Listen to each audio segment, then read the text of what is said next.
In a small northern town, where evenings seemed longer than the days themselves, there was one peculiar street. Or rather, it could hardly be called a street anymore. Overgrown, cracked asphalt leading into the thicket. On this abandoned stretch stood a single old street lamp. The lamp was strange. Its light, far too bright for its age, not yellow, but almost white gold, with cold sparks. Sometimes it seemed to pulse, as if breathing. People avoided it.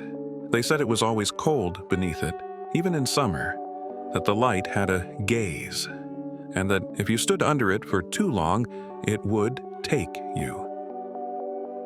Harper, 28, an amateur photographer, ran a small blog about abandoned places.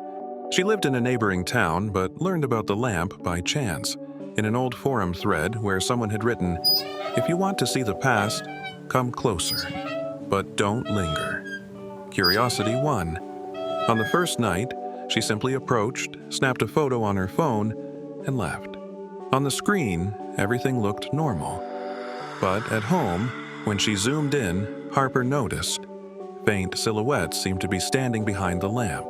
Night 2. Harper returned. She took a few more shots. In the photo was a crowd of people in 1970s clothing. Flared pants, bright shirts, oversized glasses. All were walking toward the forest. Their faces were blurred, but in each one, you could sense the same emptiness in their eyes. Night 3 now. The lamp's light reacted strangely. It seemed to grow slightly stronger whenever Harper raised her camera. In one shot, she saw a figure in a black hooded robe. The face was hidden, and in its hands, a staff tipped with flame. Around it, a burning forest. After that night, her phone began to glitch. Photos appeared in her gallery on their own, ones she hadn't taken. The screen flickered, and in the lamp's glow, her reflection sometimes smiled, though her own face remained stone still.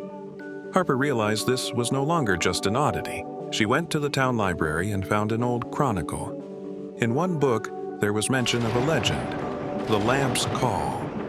In 1974, a group of townspeople held a ritual in the forest to trap within the lamp a spirit of fire and light that threatened to destroy the settlement.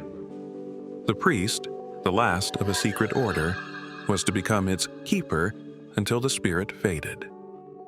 But the ritual went wrong.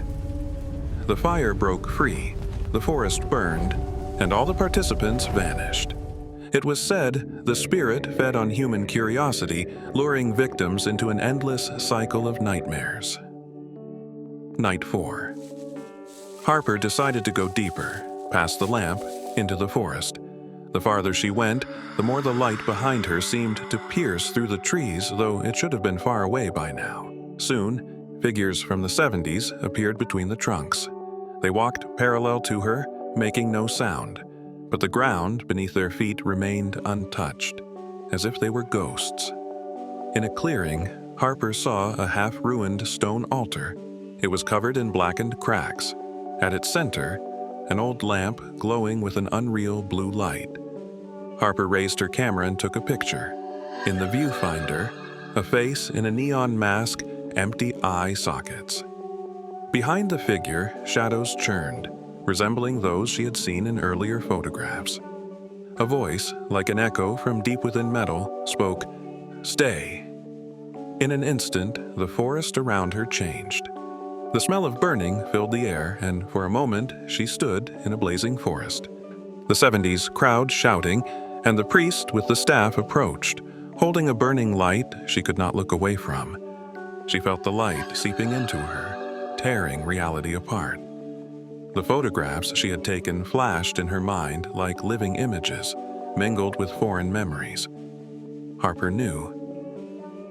It was now or never. She screamed and smashed the lamp against the stone. The light exploded into 100 sparks. The forest vanished, leaving only darkness. The silence was so heavy it rang in her ears. The world collapsed into black. The smell of smoke was gone, replaced by a suffocating stillness. She ran out of the forest into the morning rain. Since then, the path to the lamp has been overgrown with branches and moss. But sometimes, locals swear they see a blue light flicker again in that direction. And if it lights up once more, the question is who will choose to follow it?